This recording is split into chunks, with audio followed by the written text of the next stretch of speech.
Good evening, everyone. Welcome. I'm Bill Brown with Brookings Mountain West.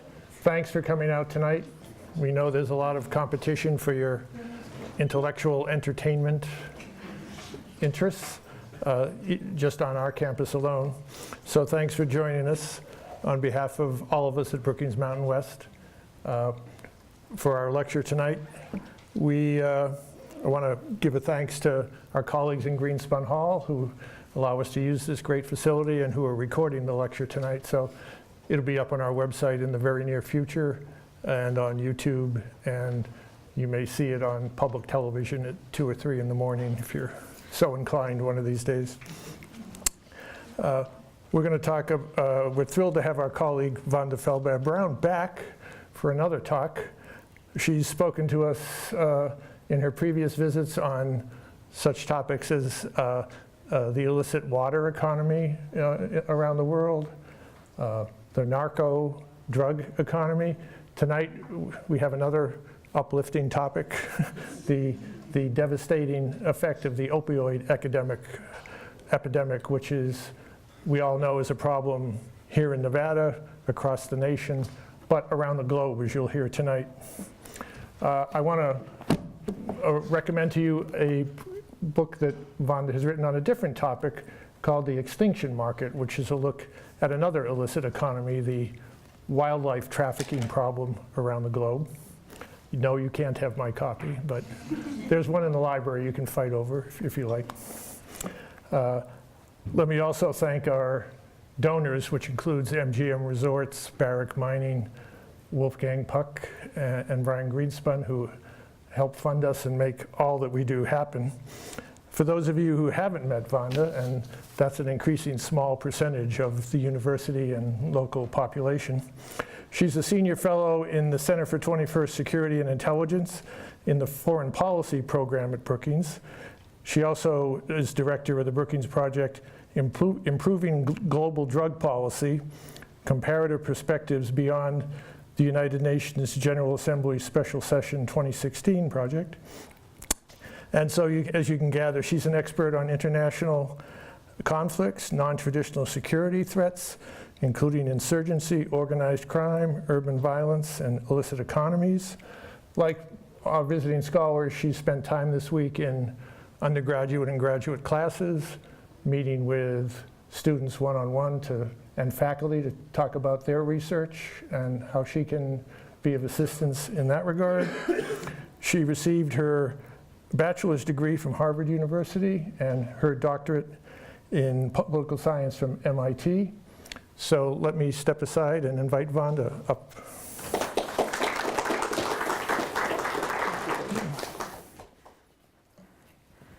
Good evening.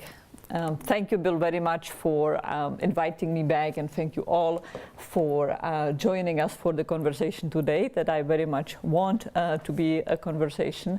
And I am indeed flattered that you're willing to spend an hour of your intellectual entertainment with us tonight. Entertainment, however, as Bill prefaced, that is in fact on a very grim topic.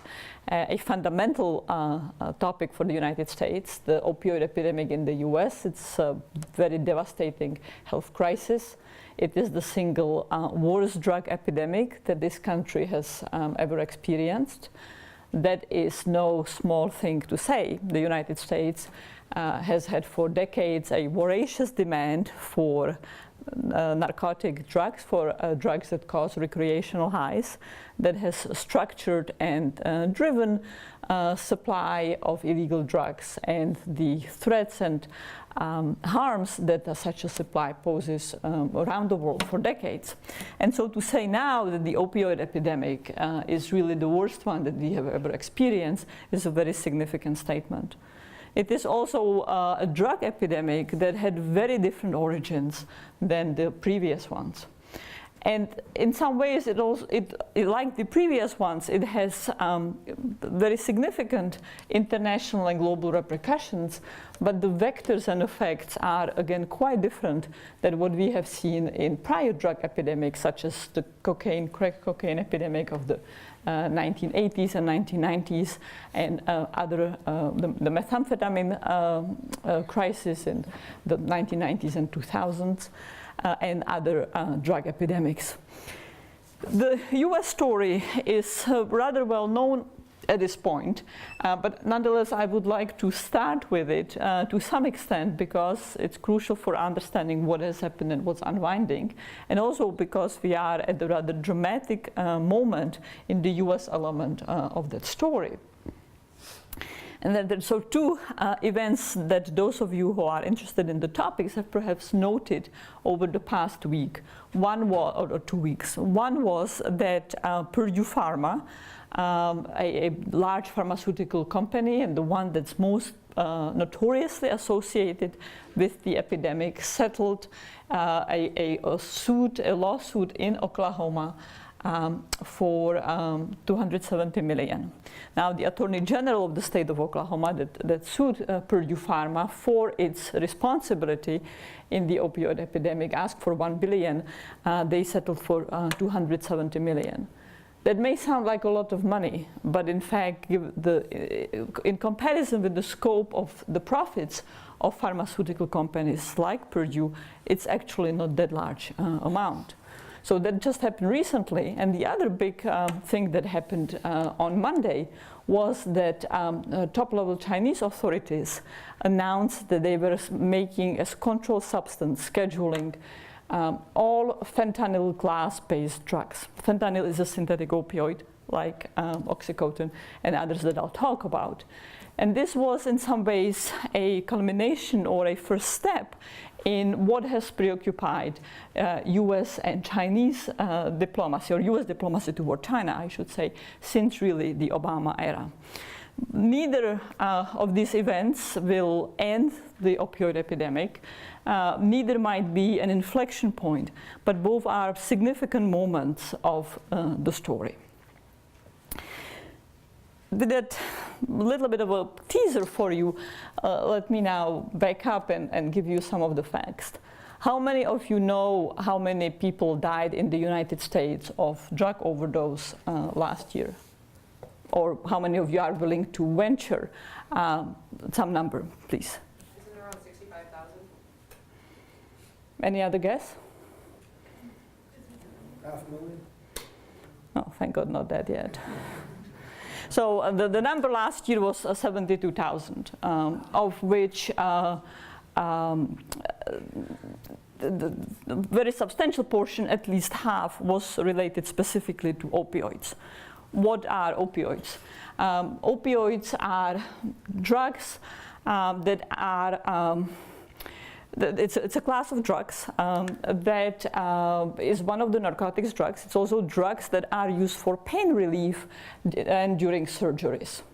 So they have very significant and crucial medical effects.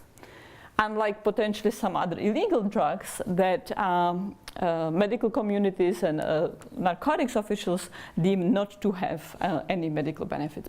But opioids, whether derived from plants like poppy that produces morphine or thebaine or other alkaloids from which pain relief drugs like morphine are derived, as well as recreational drugs such as heroin are derived.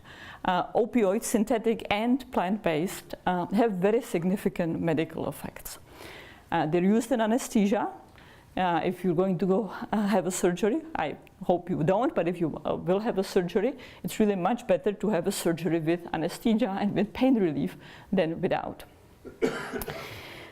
Nonetheless, opioids are enormously addictive. And in addition to having these medical benefits, they also cause euphoria, recreational high. And the fact that the body becomes rather very quickly dependent on them And in addition to becoming dependent on them physiologically, it generates positive psychological states for a while, makes those drugs extremely susceptible for abuse. Now, how did we get to this 72,000 people dying from opioid overdose last year? Well, the year prior, and so this is number from 2017, and I haven't seen the 2018 numbers. There is hope that that number has perhaps leveled off, but essentially for a decade we have been on a steady rise of overdose deaths. That number has gone from 30,000 a year to 50,000 in 2016 to 72,000 last year. And by some predictions, if basic trends do not change, and of course there is a lot of focus on policy interventions, in the next decade we might get in fact to 500,000 Americans dying of them. Now those are enormous numbers. More Americans since 2000 at this point have died as a result of the opioid epidemic than the number of Americans who died in World War I and World War II combined.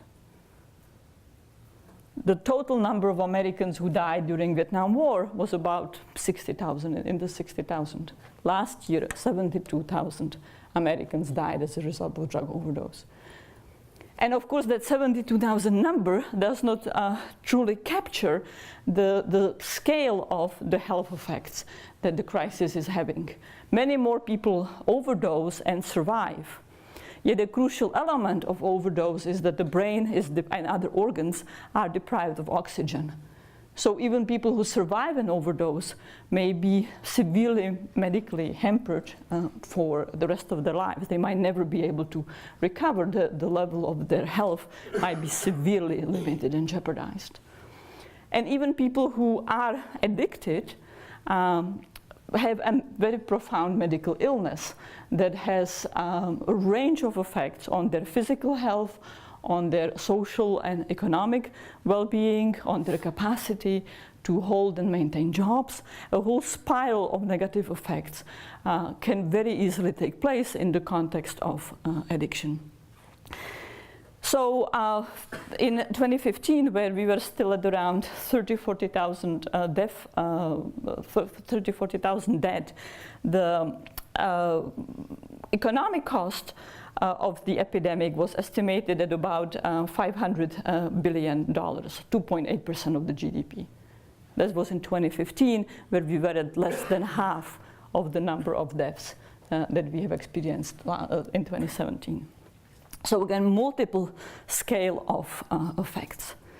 So what is different about this epidemic than the others? Well, the intensity of the death rates, overdose, and its effect is one difference. But the very important difference is how the epidemic originated. And it originated with legal opioids. It originated with pharmaceutical companies like Purdue, starting in the 1990s, engaging in a very significant marketing campaign that at its heart claimed that the new opioids that they synthesize, like Oxycontin, were not addictive. And the companies were very aggressively pushing this claim by sending sales representatives to doctors to persuade doctors that they had now this marvelous new drug, a very crucial drug of pain relief, who would not be addictive. They spent enormous marketing campaign focused on the entire scope of the regulatory body that should be protecting the US public. I'll speak a little bit later about the international dimensions where a lot of my work focuses, and I want to mention at this point that lots of this work, and particularly the US pharma regulatory failure story, is the product of joint work with two colleagues, Professor John Calkins at Carnegie Mellon University and Professor Keith Humphreys at Stanford, who have been my collaborators on a variety of drug policy projects, and this work also reflects our collaboration. Now, why is it that we go to this stage that the entire regulatory system on the US side essentially collapsed? Well, one dimension of that is that pain is a very significant medical condition. And in the United States, for decades, pain was very significantly undertreated, was very significantly under-recognized. Palliative care was often inadequate. And this is not true just about the United States, it's also true about other parts of the world. I grew up in communist Czechoslovakia, and in the 80s my father was dying of cancer without palliative care. And it was an excruciating, hideous, awful death that should have never taken place the way that it did without palliative care. So I want to absolutely emphasize that, as I will be, and I'm very critical of the pharmaceutical companies, that should not be taken to mean that pain should not be medicated. We should not go back to the 80s and before, where excruciating pain was not medicated. The big problem arose when pharmaceutical companies like Purdue started claiming that the opioids that are enormously addictive will not be addictive, and so it's okay to use them not merely for very significant pain, such as terminal pain in patients, in cancer patients or other terminal cases, but it's okay to use it essentially like Advil. That it's okay to use it for chronic pain because people won't get addicted, and that it's okay to use for relatively minor pain conditions, such as a sprained ankle. And instead, what we know today, that opioids like Oxycontin can get people addicted within a matter of days. And so the big difference in this epidemic was that it started through legal means. And in fact, it unleashed an epidemic that the illegal drug market could never and has never succeeded in unleashing. Big Pharma managed to co-opt and really subvert the entire regulatory chain. They spent enormous amount of money lobbying everyone from doctors themselves, particularly doctors who started writing enormous amount of opioid like Oxycontin prescriptions, medical schools, medical oversight bodies, the Food and Drug Administration, all kinds of other independent oversight and regulatory bodies, or who should have been independent and regulatory bodies, ended up under sway. So we ended up in a situation where in places like West Virginia, where you had a community of about 400 people, well over 1 million pills of Oxycontin would be issued for 400 people. Clearly, some massive diversion was going on. When the Drug Enforcement Administration started investigating this case, but clearly it was obvious that massive diversion into the illegal trade, into recreational drugs is taking place.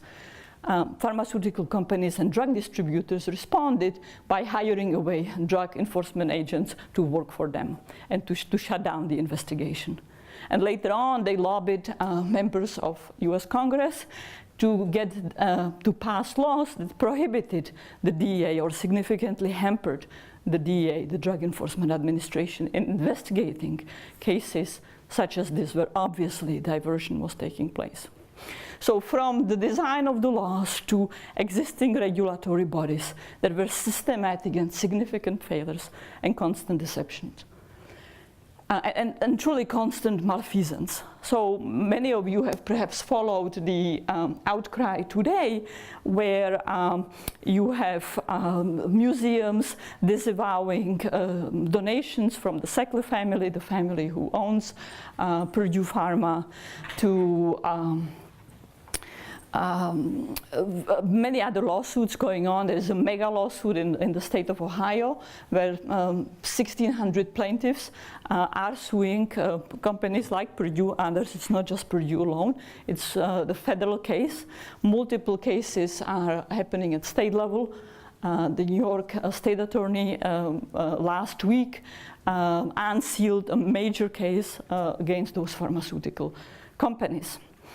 But the settlements that have taken place, like the one in Oklahoma, and prior fines with which Purdue were charged, have remained on the order of 600 million, 270 million in this scope, where the profits for Purdue are on the order of tens of billions. So for a company that makes $43 billion, to pay 660 million is nothing. It's just cost of business. So the regulatory effect, even of those fines, has been limited so far. But here I want to move to the international dimensions of the story. As the epidemic was unwinding and deaths were mounting on the streets and first responders had to respond to them more and more, the realization kicked in that the narrative that Oxycontin and other synthetic opioids are not addictive was false. And we have seen a progressive movement to reduce the number of prescriptions that doctors write. Doctors themselves responded, educational campaigns were mounted, policies such as informing doctors that people for whom they wrote prescription overdosed had significant effect on reducing the number of prescriptions. So the amount of supply that was coming from the legal channels went radically down. Yet at this point, there was a vast number of Americans that were addicted and who no longer had the easy supply to going to multiple doctors and coming out with bags of Oxycontin in their hands. So what happened? Well, of course, they turned to the illegal market. And at first, the illegal market was not able to supply synthetic opioids. Instead, the drug, the use of which shot up was heroin. And this was the first time in the US really since the late 70s. US heroin market was always very limited. The illegal drugs of choice, in addition to cannabis, were cocaine and methamphetamines. Europe, for decades, focused on shooting up on heroin and was not interested in snorting coke until the late 1990s. In the US, the market was reversed. But the curtailing of the legal opioid supply all of a sudden pushes heroin, demand for heroin in the US up. And one consequence, of course, is that poppy cultivation in Mexico goes radically up. And Mexican drug trafficking groups move into this space now to be supplying heroin. And this generates a tremendous amount of consequences for Mexico itself. The poppy farmers are often enormously poor indigenous communities who oftentimes hover on barely making any kind of living. Their income often is on the order of $1 a day, true definition of extreme poverty, often without access to healthcare, without access to schooling, very poor, very marginalized populations living in areas and parts of Mexico that have suffered from historic marginalization, underdevelopment, opacity of state institutions.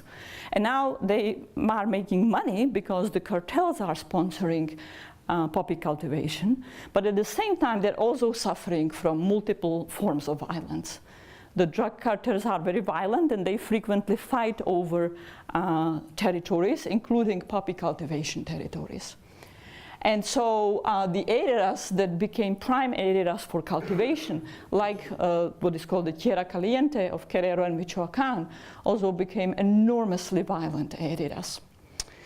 And at the same time, the second form of violence is, of course, the eradication policy of the Mexican government with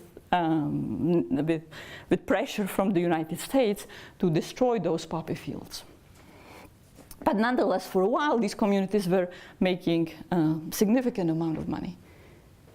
Now, that changed as well, and we have moved into a sort of second phase of the international dynamic. Heroin was still much less potent than synthetic opioids, and it's also a much bigger hassle to smuggle it than synthetic opioids.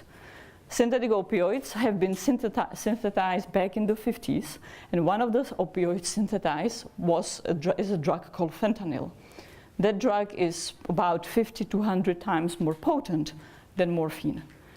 That also means that you can very easily overdose on it, and that for a user it's excruciatingly difficult to estimate correctly the fentanyl usage, because we're talking about splitting small amounts of the drug without hitting an overdose. Fentanyl has been used in surgeries, and it's also used in the case of terminal cancer patients who have stopped responding to other opioids. Just as addicts develop dependence, so do people who have severe pain. They develop dependence on opioids, and they need an ever larger dose to combat the pain. That same thing happens with medical patients. And so fentanyl was one of the drugs that was supposed to be used in addition to surgeries when other opioids would stop working. And fentanyl was synthesized back in the 50s and made its way onto the illegal market in the 80s. But it very quickly went out of the market because users were dying. And so users became scared of it and rejected using it because it was so unpredictable and the chance of overdose was so high. Now that changed now, however. And so the US market has started to be flooded and actively supplied by fentanyl, fentanyl that's diverted into illegal channels, principally from China. Synthetic drugs are very easy to alter slightly to preserve their recreational and other effects, while the formula of the drug changes somewhat. So it's not just that there is this drug called fentanyl, there are many what's called analogues, many versions of the drug. Another version is called carfentanil, that is even many more times as potent as fentanyl. And we are really talking about potency that allows one envelope of the product to cause up to 1 million overdoses. Think of that. Now that has very significant implications if you are a drug trafficker. If you are a drug trafficker, the amount of heroin that you need to supply, that you need to provide to supply a market in terms of volume and bulk is many times as great as what it takes to supply that same market with fentanyl. And so all of a sudden, with the diversion of fentanyl for the illegal market, what became possible was to ship drugs by mail. And that radically changed drug smuggling channels, and that has radical implications for many dimensions of global drug policy and illegal drug markets. So since fentanyl started making its way into the US, there are now many, many analogues of fentanyl. The United States and China have been in this sort of quid pro quo constant game of the US demanding that China schedules that it makes controlled the production of various analogues of fentanyl. And it was constant cat and mouse game because China, under pressure, would schedule one variety of fentanyl, and very soon chemists would slightly alter the formula that was no longer illegal, that was no longer a controlled substance. So finally, on Monday, China announced that it will make all fentanyl class, fentanyl-like drugs controlled. They can still be produced, they're still needed in the legal market, but they can only be produced with special licenses, and they can only be exported with special licenses. China has become a very significant player and vector then in the US illegal drug market, and in a crucial player in the opioid epidemic. The fentanyl deaths are now really driving the majority of the overdoses. And fentanyl is no longer cut just into heroin, it's being actively added into cocaine and methamphetamines as well. All of which has, again, boosted the chance for overdose for all these class of drugs, and makes it very hard for users to know how to use without causing themselves overdose. Because when a user buys drugs from a dealer on the street, they often really do not know what the mixture contains. How much of it, they might be told this is heroin, but they don't know how much of it is fentanyl. If it's a mixture of fentanyl and cocaine, what are the exact proportions? Now, the fact that China made this legal change does not necessarily mean that we will see a significant reduction of the flow of fentanyl from China. Beyond the regulatory dimension, China needs to start enforcing that market as well. And that's a very substantial problem. China has at least 5,000 pharmaceutical companies. Like in the United States, they are very, very powerful.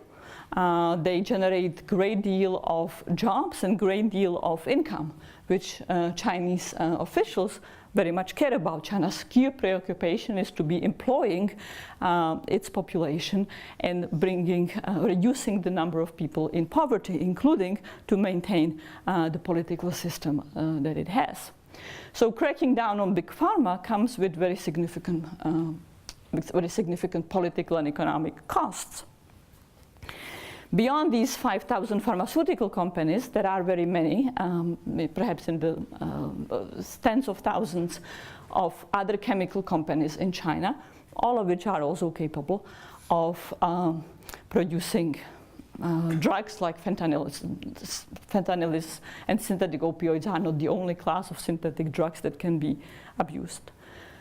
And beyond that, you have at least 160,200 facilities where those drugs are being manufactured. Those are legal facilities. Now, within those legal facilities, it's very easy to divert some of the product into the illegal supply in the United States, especially as we're talking about very small amounts. For those 200,000, 160, 200,000 facilities, China's up to now had about 2,000 inspectors. You can guys do the math and figure out what are the odds about there being meaningful oversight of those facilities. And so we are yet to see whether this legal move will then be translated into not just having the legal framework for enforcement, but crucially being able to deliver enforcement. But meanwhile, the rise of fentanyl has had effects in Mexico. All those very poor poppy farmers who from about 2015 through 2017 were investing and making income from poppy have seen their income crash. So in 2016, a kilo of heroin was, a kilo of opium rather I should say, was bringing about $1,000, $1,200, maybe $1,600 in Guerrero in Michoacan. So a family that was very lucky could perhaps earn even $10,000 a year. Poppy farmers' income that was much greater than anything they had experienced. But now the price is down to about $250, $300 per kilo. Why? Because the interest in heroin has gone significantly down, with fentanyl being the real game in town. Nonetheless, even if China now starts having perfect enforcement and there is no more illegal diversion of fentanyl from China to the United States, will that dry up the illegal source of fentanyl in the US? And the answer is no. Other countries are already producing similar drugs and have very large pharmaceutical companies. Immediately, India comes to mind. Already some synthetic drugs like fentanyl are coming to the United States. Many more can come.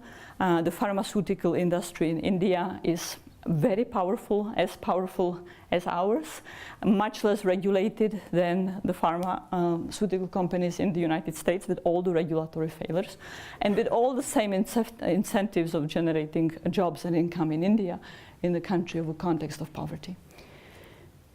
On top of that, the response of Big Pharma here is really analogous to how Big Tobacco responded to the regulatory changes and penalties and lawsuits it faced in the United States. This active effort to move abroad. So Purdue Pharma set up its international branch called Mundi Pharma, and they are now active from Brazil to India to Hungary, Poland, Mexico, a whole set of countries where they are essentially trying to create a new analogous market. Exactly the same thing that happened with big tobacco. When big tobacco came to be regulated and penalized in the US, it actively hunted for a new market with new potential for vast addiction in places like China, Indonesia, India, and others.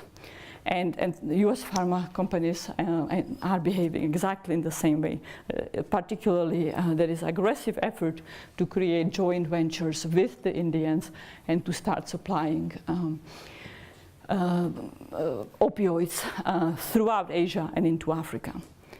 What is particularly distressing and really quite an evil part of the story is that the practices that they are employing abroad are analogous to the practices, or in fact identical to the same practices that they deployed here. They are looking for doctors to start overprescribing drugs. They are lobbying the countries to change their laws on who can write medication. For example, in Poland, Mundi Pharma succeeded in a lobbying effort so that any medical provider, even a nurse, can write prescriptions for opioids, again, to really create new addiction that they can feed. They're maintaining the same claims that these drugs are not dangerous, that they are not addictive, that because of the time release element in them, they will not cause addiction. We know that this is incorrect. We know these are false claims. At this point, they are not just claims that will inadvertently be incorrect. They are actually fallacious. Yet in many of these countries, the story is not known. And in many of these countries, there is a vast need to medicate pain, which is a crucial aspect and should be a crucial aspect of the provision of healthcare. So I want to allow at least some time for questions, but I just want to mention some of the recommendations that John Calkins, Kip Humphreys, and I came up, not with how you deal with the addiction on the street. We can talk about that. We can talk about harm reduction, methadone maintenance, buprenorphine, all of which are fundamental. But how do you deal with the tough element? How do you deal with the better regulatory story of big pharmaceutical companies and the need to medicate the world of pain, what we call a world of pain, yet medicate it in a way that does not unleash the same catastrophic consequences abroad that have happened here? And sort of the first recommendation is that governments must really think very carefully about how to structure incentives for pharmaceutical companies not to profit from oversupplying and overpromoting opioids. And that is not easy. The latest twist on the Purdue story is not only that they knowingly promote the addiction to drug epidemic, one of their responses was, aha, now we can move into the game of providing treatment medication, such as buprenorphine. So the whole intention was to profit both from the addiction as well as then from drugs that treat the addiction. So how do you move away, at least abroad and ideally in the United States as well, from changing this game, from the companies not profiting on overprescription and over-pushing, over-promoting opioids? And so one of the very simple but radical recommendations we have is to ban for-profit companies from being allowed to sell prescription drugs for extended use at home. And in many parts of the world, like Africa, like Asia, where pain is under-medicated, deliver pain medication such as morphine via governments or via NGOs, but not allow marketing and not allow market to deliver those medications in the way it took place in the United States. That has many dimensions to it. It's not necessarily easy. You could imagine all kinds of collusion and perversion of the regulatory system between the NGOs and the governments and the big pharma, but at least it's a first step to start considering. treating people who are already ill, who are addicted, and many of whom will be chronically ill for the rest of their life, is fundamental, but it's not sufficient. Even in the United States, even today at the height of the opioid epidemic, we still vastly underprovide methadone.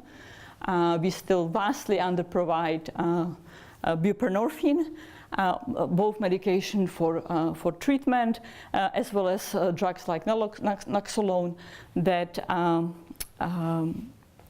can reverse an overdose. But that's not enough. Getting away from the addiction in the first place by regulating Big Pharma is crucial. And that means that regulators need to move beyond thinking. Regulators like the Food and Drug Administration in the US need to stop thinking about regulation simply in the matter of if those drugs are taken as prescribed, they will be fine. The point is that there is a very high potential that the drugs will not be taken as prescribed. And so the standard approaches to the way that a hard medication is regulated is not adequate in these cases. And finally, we should perhaps also talk, and that's a point I want to end before we can start having conversation, about different forms of penalties. So I mentioned this spate of lawsuits, and I mentioned the settlement in Oklahoma. That's still only $270 million for a company that makes tens of billions. And so perhaps we could start thinking of penalties in a way that penalizes for every overdose that's caused by the medication that the company is supplied. That's not easy. There are very many problems. The company can say, well, perhaps the person had the first exposure due to oxycodone, but ultimately they overdosed on fentanyl with heroin. So it's not a complex way to devise that. And certainly there are ways to think about it. But having one-off penalties at levels that are in order of magnitude lesser than annual profits is simply not adequate, has not been adequate to change the behavior of Big Pharma in the US and the consequences and change the behavior in those companies abroad. Now, just to end the Purdue story, Purdue is now threatening bankruptcy as a way to avoid the litigation. But we have also learned that the Sackley family that was unsealed in the New York State Attorney case has moved tens of millions of dollars into other assets so that when Purdue goes under, the family does not use massive wealth, and other assets have been moved into Mundi Pharma, which policies continue. So let me leave it here and then have a conversation with you about many dimensions of the story, whichever dimensions you would like. Please. Does the American Medical Association have a clear opinion of this crisis, and where's their stance? How do they articulate their position? The whole health community in general has been really catching up to the story. There have been, both at state level and federal level, various guidelines and policies issued. For example, at state level, Massachusetts was a pioneer in demanding that all medical personnel needs to have some training in palliative care. You would think that would be a very important aspect of getting a medical license. In fact, has not been. And so many doctors, out of their entire medical schooling, would have maybe 1 hour of schooling on palliative care, which made doctors very susceptible to, of course, manipulations by the pharmaceutical companies. So at the state level, there are guidelines requiring the teaching of palliative care. Both at the federal and state level, there are guidelines as to the amount of prescription, how many days it's safe to prescribe drugs like oxycodone, what are the conditions for which it should be prescribed, what are some of the procedures for which it would be prescribed. Of course, it's very difficult because if you have a heart condition and you are to be issued heart medication, there are physical tests that determine whether you have a heart condition or not. If you have cholesterol, your blood work will show that you have cholesterol. pain, there is no effective measure for pain, and we know that pain is highly subjective. Different people have different perception of pain and different suffering from what would be the analogous amount of injury.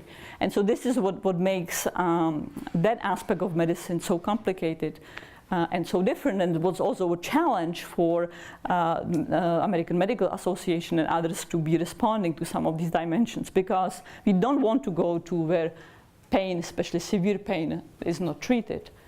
But so the policies continues to be evolving. There is a lot of experimentation. There are still shocking gaps. I mentioned the three treatment medications like buprenorphine and methadone. It's still amazingly difficult and challenging to access them. If you're a medical doctor, you need many hours of extra training to be allowed to write a license for buprenorphine. Oftentimes you need to be willing to allow law enforcement agencies like DA access to all of your records to write buprenorphine, even though that buprenorphine is really life-saving and saving of the quality of life. Even people who will continue using illegal drugs, who will not be able to break their addiction, will be much more stable and have much better quality of life and much lesser chance of overdose if they are on buprenorphine. But it's vastly overprovided, they cannot get to it. So one of the debates is, should emergency rooms be allowed to use buprenorphine? If someone is an addict, the primary preoccupation is to stop experiencing withdrawal, or not to experience withdrawal, is to chase the next hit before withdrawal kicks in. And if they fail, they will often end up in emergency with all kinds of very nasty withdrawal symptoms. Yet the vast majority of emergency rooms is only allowed to treat them for symptoms and is not allowed to give them buprenorphine, or buprenorphine is not available, although that might often be a critical trigger for getting people into more systematic treatment. So all of that is still being debated in the context of US drug policies, where these measures called harm reduction measures have been very much against the grain of US drug counter-narcotics policy that has often tried to prevent harm reduction with the claim that if people have lesser consequences from using, they will be more tempted to use. I have three questions. The first one, do you think that legalizing marijuana medically and recreationally at a federal level would alleviate the demand for opiates? Second, to touch on your last point about pharmaceutical companies transferring their assets from one entity to another, do you think it's feasible to allow criminal sanctions for such transfers? And then the third one having to do with capture.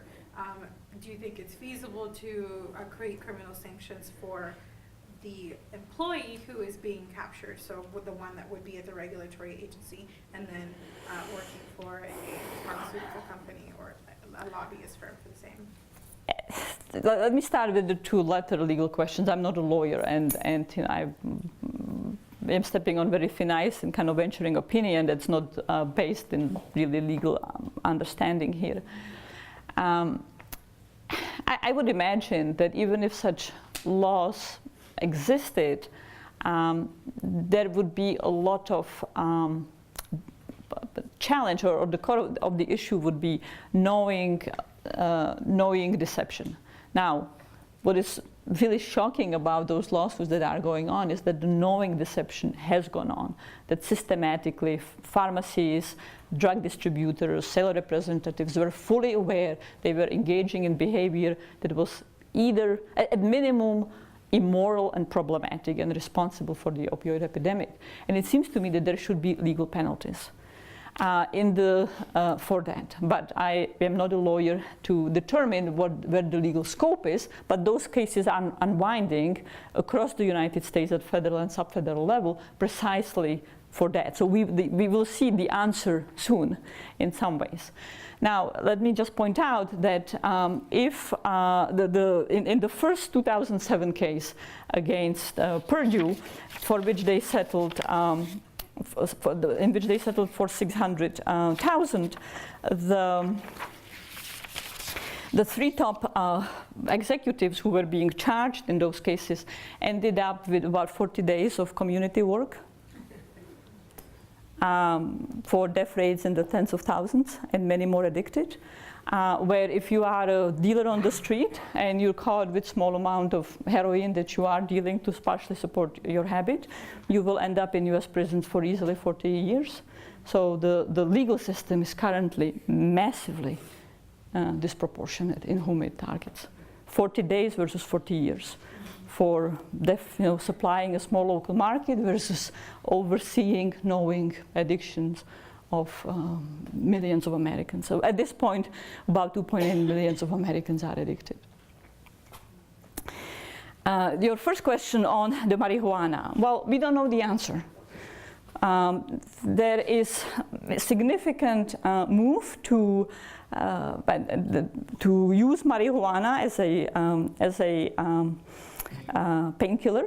Legal marijuana has been around for a while, even before full recreational marijuana kicked in. Nonetheless, a lot of the studies, a lot of the verdict is still out. I would imagine that might end up being a venue to consider for certainly chronic pain. I don't think that it is likely to be an adequate substitution for intense terminal or very intense pain, and it shouldn't be. For that, we should have much better regulated but consistent legal supply. But the chronic pain is the big difficult area right now. So we know that if someone has cancer, terminal cancer, or even cancer, it's worth and crucial supplying them with legal opioids like oxycodone and morphine and other versions of it. We also know that if someone has a surgery and they go home with probably 3 days of supply of oxycodone, they will be fine. They will not get addicted quickly. It's dealing with chronic pain that's not severe, but that is very limiting and that's prolonged. And here is where there is need for innovation. I'm not a doctor. I'm not a researcher in pharmacological researcher to be able to give answer, but clearly we shouldn't be stuck in where we are. And so for some of that, medical marijuana might be inadequate, but I think we need many more very careful studies to be able to ascertain what is the real efficacy. And what's happening with many marijuana products today is they claim to have effects on palliative care, like for arthritis, but oftentimes there are just vastly different amounts of the chemicals of the drugs that medicate pain that people are buying. So if you go to marijuana store and you want to buy something for arthritis, whatever it says on the label, there's no guarantee that what is on the label is in fact what you are using. So the under-regulation, the severe under-regulation of the legal marijuana proliferating industry is in some ways analogous to the under-regulation story of the Big Pharma. The effects are very different, but in this case the effect might be that you are really being tricked into buying something that's not very potent, that's not very effective, or that can have many more recreational effects than it's supposed to have, right? So you have all kinds of products that are not supposed to give any recreational high, and when random testing has taken place, it has found that it has THC, even though it's claiming not to have. So we also need to much more diligently monitor and regulate the legal marijuana industry than has been the case. You might not be able to answer this, but how else could we treat pain if we take opioids? I cannot answer that. I think that there is need for much more innovation. There is need for much more medical focus. I can sort of give answers. How do we get to that state? One is enabling research. The other is focusing the medical community into treating pain seriously, but at the same time doing it in ways that will not replicate what has happened. But I would also say that probably a very important element of that is focusing on mental health. that is excruciatingly underprovided in the United States and in the world, where our attitude toward mental health is to perhaps provide it very much in need basis, either to patients who are very mentally ill, or patients who can afford it, who can afford going to psychologists or psychiatrists for depression, mood disorders, adjustment disorders. But it's not systematically built in. There is still tremendous stigma. There are tremendous institutional, financial, other barriers. And we have a concept that for physical health, we have yearly checks up from childbirth on. There is no such concept for medical health, either on the part of doctors or on the part of patients. And so both public health in general and pain and addiction, I would posit that mainstreaming and streamlining mental health into medical care provision would probably be quite fundamental as well. Do you think we should continue marketing pharmaceuticals directly to the public? Well, so I would answer it by saying depends on what pharmaceuticals, and certainly with addictive opioids, the sort of core radical heretical claim that Keith, John, and I made is that no, we shouldn't. That we should get away from the model. And I would imagine there is a whole other set of classes of drugs. Think of antidepressants. And no, I want to maintain very much the notion that we need to treat mental health very seriously, and lots of mental health requires pharmacological intervention. But I am not sure that this should be going, that the advertising should be going to the public, should be going to patients. Okay. Please. So I know you kind of mentioned about how intervention through, international agencies. Do you think there should be established like an oversight international body that kind of monitors like countries like India, say, that do not necessarily meet the standards that have been established in the United States? So there are international bodies. The most prominent one is the International Narcotics Control Board. They have been very interested and focused on opioids, that they are trying to establish all kinds of monitoring and engagement with countries like India. But they don't necessarily have any enforcement power. They can advise, they can provide technical assistance, they can encourage, they can pressure. Sometimes they can sanctions by putting countries on a blacklist, by highlighting their misbehavior.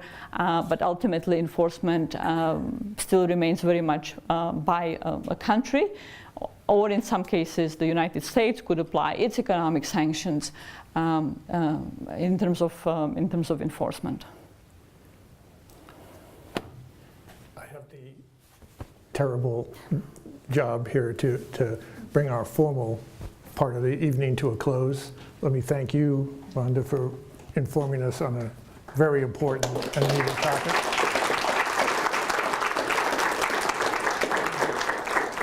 Thank you all for your great questions. It's always not the best part, but a good part of the program.